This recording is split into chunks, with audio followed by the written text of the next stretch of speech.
For the past few years, Ricky Gervais, Stephen Merchant, and Karl Pilkington have been meeting regularly for a series of pointless conversations.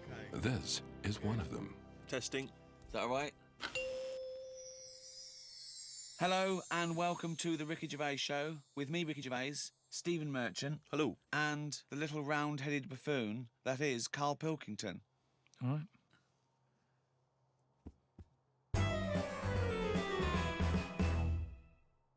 Karl, I've got a couple of little facts for you, just to try and inflame your imagination. Go on. Sharks are immune to cancer. Are they? Yep. So how have they found that out? Well, I don't know, but I've never heard of any fish having cancer though. I haven't heard of a cod being ill. So why are we focusing on that one?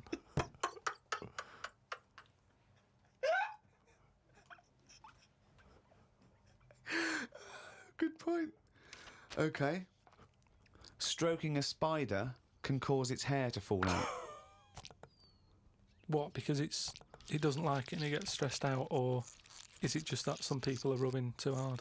No, I don't think it's they're rubbing too hard. I think it's something to do with it. I mean, what sort of maniac is stroking a spider anyway? My mum did it once. Really? Yeah, not to a spider. Right. It was just a little bee. She'd been out, sunny day and that. Got the washing off the washing line. She was bringing it in. Little bee sat on the top of like the bed sheet or whatever it was. Yeah. And she's in the kitchen with it, and she goes, "Look at that little bee there." She started sort of stroking its head. It loved it. How did it make it clear that it loved it? Well, it wasn't struggling. It was just sat there like, because it must have been like a bit dozy. They get a bit dozy, don't they, in the heat and that. Mm. And it just stayed there on the sheet, and she sort of stroked its head for a bit, and she had to put it out. It didn't go out. It didn't try and escape. It was like, "You've had enough now." That was that. She sent it out. She loved all that. She loved little flies and stuff, and we had Harry the housefly. What? Harry the housefly. What do you mean? It's just a fly that always seems to knock about in one corner of the room. Right, it's the same fly, was it? Yeah, it was the same fly. Yeah. How do you know it was the same fly? So whenever she saw a fly, she went, "Oh, look, it's back." Well, we weren't letting him in. It's just that it stayed in. Karl, what makes you think it was a pet housefly as opposed to a different fly every day? Because it was always in the same place in the corner. But it could have been that something about that particular place that attracted flies rather than it was the same fly. Well, I'm never worried about it. It wasn't harming us. It just always hung about. But how do you know it was the same fly? How do you I don't recognise know. it? We weren't worried about it. It doesn't matter, does it? If like we're thinking another fly's getting a bit of free rent or something, just let it stay. I don't understand why. But why? No. Right, okay. You're in a house, right? There's flies, okay? Not flies, fly. Why do you think it was the same fly for all those years? Just because we haven't got loads of other flies. At no point was there a crossover period where there's two, and it's like, hang on a minute, he's trying it on here. That's what I mean. It was always just one on its own. And we just thought, leave it, it's all right. I don't know why are you suspicious? Why you always think someone's out to do you? No, no. I don't know why you assumed when you see a fly every now and again that it's exactly the same fly. It just was. That it's Harry. The one in our house was the same one. How do you know? Well, all right, I don't, but at no point did I feel suspicious. Speaking of flies, though, and that, they've got one, right? I was out with Ricky, right, and he was reading the paper. There was a story there about a fly that its eyesight was bad or something, and they've made it a pair of glasses, and it had a picture of a housefly wearing. Okay, this is incredible, Steve. Can I take over? Hang on, let me just need to finish a couple of questions for that. So there's a small fly and they've made it a pair of glasses, Yeah. so that it can see better. Yeah. And your concern is what? Well, again, it's just that thing of we're looking after everything now, aren't we? Sorry, I've got to come in here, Steve. All right. I showed you the story. You saw it. It was a picture of a housefly with a pair of glasses on. Yeah. Right. It was about a one-sentence thing. It was about how far technology's come. Yeah, And a we're group helping of flies scientists out. using microscopy, right, and laser tools had as an exhibition, shown that they could make a pair of glasses smaller to fit on a hat. They'd put it on there and they'd taken a picture of it, and it's on as a display. At no point was it actually, because the fly had bad eyesight, the fly was presumably dead, it was purely an art installation or a show of technology. I thought you were going to say, Rick, that you'd drawn the glasses on there. Yeah. And they believed it, like, there's a bearded lady in this paper. No. My God, Tony Blair looks like Adolf Hitler. No. What do you think of that, though? But they did Well, it as an flies out. experiment. Yeah, but all things start as an But experiment. why would they make a pair of glasses for a fly? How would they know he had bad eyesight? How would they know it was the same fly? bumping into stuff? I don't know. Bumping into stuff. It's just that thing, innit, of human nature is something's wrong with something, let's fix it. And they try and help people out all the time, don't they? When you know, we're always doing it. We're always trying to help people out instead of just going, you've been dealt a duff card, cope with it.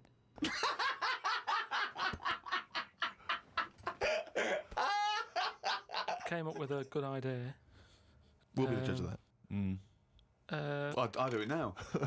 It's not a good idea. Okay. Okay, I'm sticking my neck out here. I think this isn't going to be a good idea. Okay. Thoughts? Well, I'm going to agree with you. I'm going to second that motion. Okay, let's see. Let's see if we're both right. See-through skin. High five, Rick.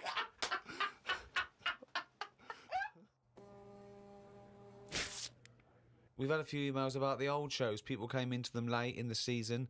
Did I not tell you this? We had an email from an Inuit. Really? Yeah. I thought I'd mentioned this. Have we not mentioned this before? No. No, it was an email from a guy who said, I don't think he lives in Canada, I think, or somewhere else. I apologize if I'm getting that wrong. But I think he said he was half Inuit and he listens to the show. Half Inuit? See, that's interesting because I think of them as so remote. I know I'm probably wrong now, but I think of those as so remote that I can't think where they're meeting people who aren't That are also Inuit, yeah. Oh, and who's going, other societies are going, I'll tell you what, I'm fed up, there's no action here, I'm going to the frozen tundra, I'm bound to meet someone there. Yeah. Where do they meet? Do they do online dating? What Probably a lot of online stuff. do you put as hobbies? Fishing? Yeah. Skinning stuff. Skinning stuff, yeah. What stuff to skin? Seals. Seals, yeah, sure. That's about it, isn't it? Why are they hanging about round there? Why aren't seals going, do you know what, it's cold, I'm sick of it here. It's windy all the time, what have you, and I'm getting a club on the head. Do you know what I mean?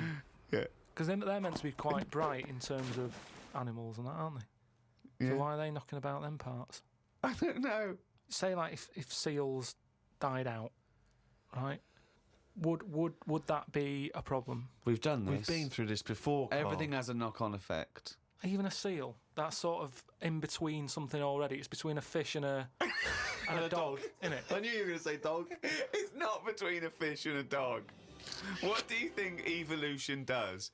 Fish to I'll never dog. understand it. Maybe we What shouldn't do you talk mean about it. it's between a fish and a dog? I'm just saying It was a perfectly evolved mammal that re-entered the water, I imagine, and then got streamlined. And I mean, it's between a fish and a dog.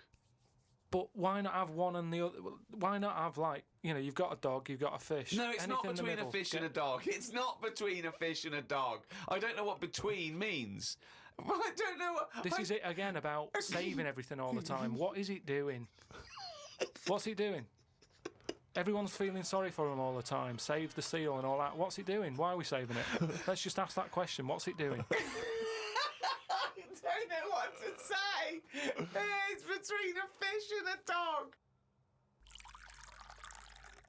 Out of all the people in the world to have a chat with, do you know, what's his face? That German doctor.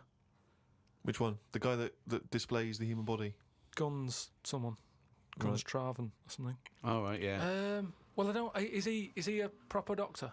Because it's just that it's always. I mean, I could cut a body up. I never see him sort of put it back together. Is anyone keeping an eye on him? Sort of going, well, who is he actually? I'm sure he is a proper doctor. I mean, he doesn't answer everything. Like, he doesn't say. I don't understand why the intestines have to be that long. I don't know why it just can't go from the throat to the belly, exit straight line down, out the arse. You must know. Well, no, because the way he dragged it out and it was like miles long. Yeah. Pointless. No, it's not pointless. Just have a straight. Do you know what I mean? Straight. What are you talking about? Again, The evolution sort of worked this out for us. It really works. I don't think you're going to improve on it. What I mean is that's probably that long because years ago they were eating dinosaur, and that might have took a lot of indigestion or something. I don't know how chewy it was. It might have been quite fatty, dinosaur meat, and it needs to go through all that. Now we're eating like yogurt. So I mean, we don't need anything that is doing that much work anymore. All the food is mashed up. Auntie Nora, right? All her food is mashed. Right, she doesn't have to chew anymore. She's got teeth, but she doesn't need them.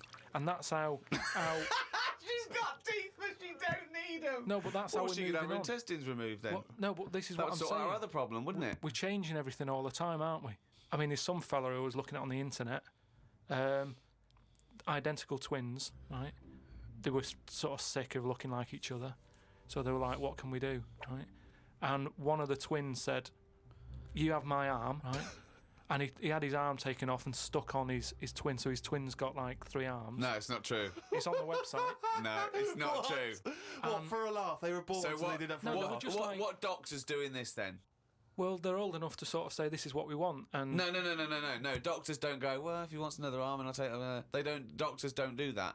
What sort of practice is this doctor going around and go, Dr. Jekyll. I mean, Karl, think of what you're saying. but we've- where would he have stopped? Can you put his head on my knee? It's No, up but- to you. No, but, Sign this. If you sign this, you give my consent. but we, it isn't What do you think these doctors are doing? just to do as they're told. They don't do as they're told. They do if someone wants it, and twins sort of it can get you down, can't it? Being a twin, because it's like Sorry, what would this solve though? I thought you said he gave one of them a bigger nose or a beard or 2 front teeth to make him look different, right? Not. I'll tell you what we could do. Go on. Would you like 1 arm? Go on. What are you thinking? Well, me 3, you 1. Therefore, not twins. Novelty. I mean, you are a mental man. But they can do it now, can't they? There's no sort of there's no line drawn anymore. They don't go, "You're crazy. We're not going to do that." Yeah, in Saw 2, not in the real world. No, they but- don't do things like All this. right, there's another bloke, right? I don't know the sort of full ins and outs of it, Go on, you surprise me. but what he asked for, something happened to his tackle, right? It's penis. Yeah, right. So he was at the doctor's, and they were like, "Oh, what can you do for me? It's a bit embarrassing. I've got nothing down there." Right. So they were like looking at it, going, "Yeah." Doctor, I don't know if he started like rubbing his chin with his finger or something. Looked down. He's thinking, got an idea. You've got a lot of fingers. How many of them do you use? The patient's like, "Yeah, I see what you're thinking." They cut off one of his fingers, sewn that on to where his tackle is. He's happy. Well, that's different though, isn't it? Well, That's where they've really taken different. tissue. I know, but I assume they fashioned it into more of a knob than a finger. If you were doing that, use a sausage. I mean, why lose a finger for? Well, I'll tell you why. Because your finger has your tissue, your blood type, and therefore would graft near your testicles. A sausage is a thing that's made by a butcher out of offal, okay, that really can't be grafted onto any part of the human Yeah, but- body. That's why they very rarely use any meat products Yeah, but in surgery. I know, yeah. I mean, why not use a sausage? You're a mental case. I always remember this story when I was a kid about some bloke. He had throat cancer, right? And his doctor said, "Carry on with your life, right? It's not going to be that good, but just carry on. But don't eat meat." And he was like, "Oh, I love meat." He's like, "Yeah, but just don't, have your veg, keep yourself strong, but don't be eating that." Anyway, he was fed up because he loved his meat, and his wife was feeling a bit sorry for him one day. And thought, I'm sick of him looking fed up and that. All he wants is some meat, for God's sake. Give him some meat. So she goes to the butcher's, gets him a big piece of, like, steak and what have you.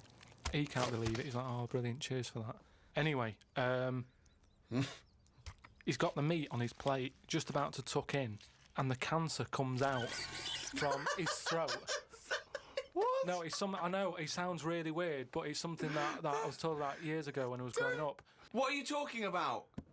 It was just some bad illness, some cancer thing, and it was coming out waiting for the meat. It was What are you it was sort of dying. Again, I get a lot of your medical knowledge is from... It's from the film Alien. So this guy with throat cancer, okay, as opposed to it being a disease of the cell... It was like a living... The alien. It was alien. So it was the animal.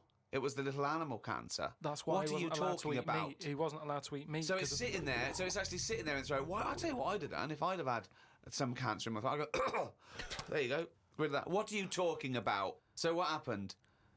He choked to death on this thing, and the wife was like, "Oh, I shouldn't have given him the meat after all." Just That's listen a to bollock story.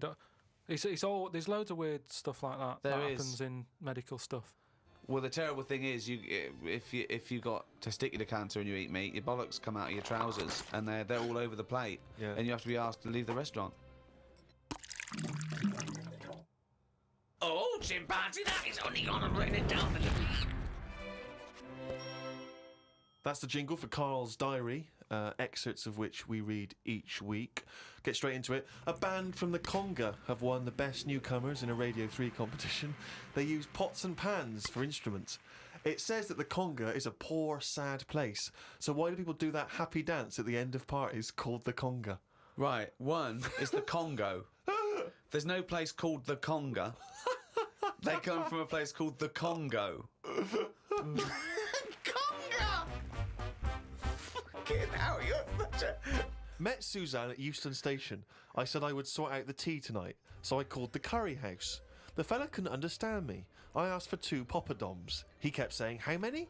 I kept saying 2. He still couldn't understand. I said 1 more than 1. He understood. When we picked up the food and took it home, there were 5 poppadoms in the bag. Oh, God! Oh, God. There is a restaurant somewhere that sells knobs to eat. No, there's not. There is. No, there's not. No, there is. It says that women can't eat too many of them, and if you want a seal's knob for dinner, you have to book in advance. Right, it's gobbledygook. This is the ramblings of a madman again. It's a trend, he writes. It won't last long. It'll be like hummus. Called Ricky and asked what the difference is between the mind and the brain. Yeah, he That's did. a hell of a phone call Yeah, to get. unbelievable. Unbelievable. Ricky did explain, but I can't remember what he said. I wondered at what age you are when the mind kicks in. Okay. Ricky changed the subject and said there is an island called Spider Island. There's nothing but spiders on it. A bloke went to visit the island and said there was 1,000 types of spider in one tree. What do you think about that? What do you think of an island that's just full of spiders? I don't know, because you need spiders. I don't know what they do, but they say a world without spiders wouldn't be good. But they sort of do something. There's something about if you did get rid of them all, it would have an effect. Well, of course it would. Get rid of anything, it would have an effect. Not everything though. Like I've said, jellyfish and what have you. Well, no. It's 97% water or something. Yeah. So how much are they doing? Just give them another 3%, make them water.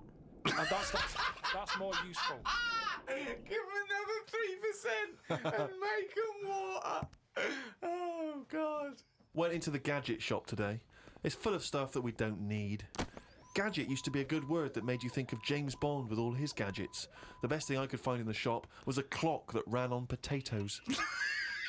We are definitely going backwards. I agree.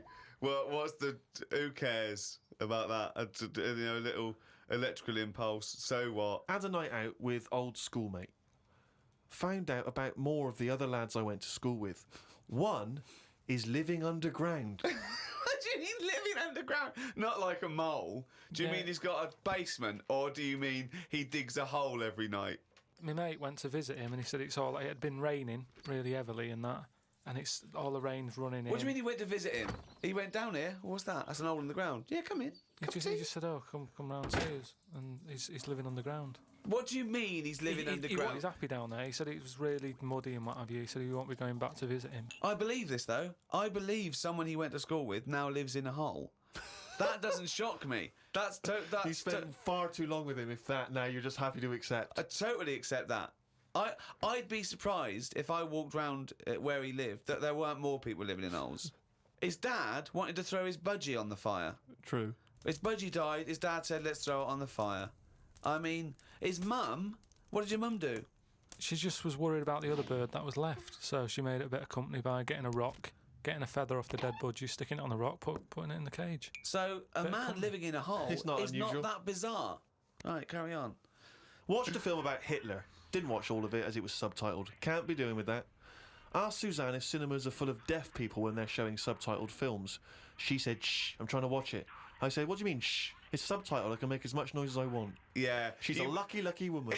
You must be a joy to watch a subtitled film. I mean, the concentration is up there already. It's not as easy as when you're hearing it, because you read things, but it's possible. If you had a buffoon going, I'm just going to sit here and make as much noise as I want, what's the point of that? Yeah. Do that in a cinema. Just walk into a subtitled film and go, right, everybody, let's all do the Congo.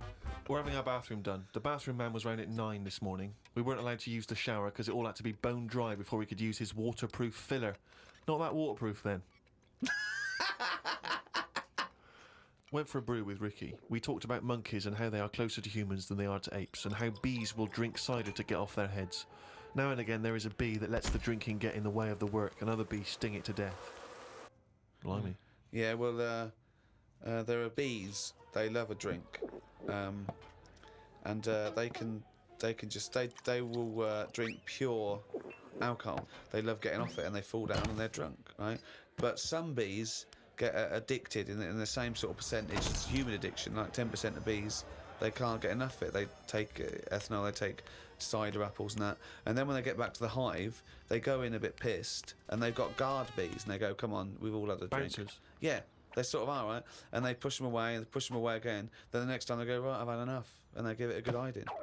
And Karl couldn't get over this. I saw his face, but I knew that he was thinking of that bee with sort of like eyes rolling around his head, a little bit belligerent with his jacket on backwards. Yeah. And the bouncer going, come on, son, we've all had enough. Let's move away, Yeah. move away. You're not coming in, all right? You're wearing trainers. Yeah, you're wearing 3 pairs of trainers, and I'm sick of it, But what I did find out, because I went home and went on the computer trying to find out about drunk bees knocking about, they're not actually meant to fly. It's only because they don't know. Fly. Well, no, but they're if they were told that you're not actually designed to fly, they wouldn't bother. No, this is that thing that goes around that aerodynamically, on the face of it, looking at the size of the wings and the body proportions and everything, that it's a surprise that they can fly. Okay, it's not that. No one's ever told them they can't, and as soon as someone tells me you're not meant to fly, they all fall out of the sky going, "Oh, what are we doing?" Like in a cartoon. No, but it's something about the confidence and that. At the moment, nobody's saying It's nothing to do them. with the confidence. There is no such thing as confidence in bees. A bee never loses its nerve. That's not why it drinks. Because what are you drinking for? I'm just not confident anymore. There's no point to turn to the bottle. I can't go up there again. You're an idiot.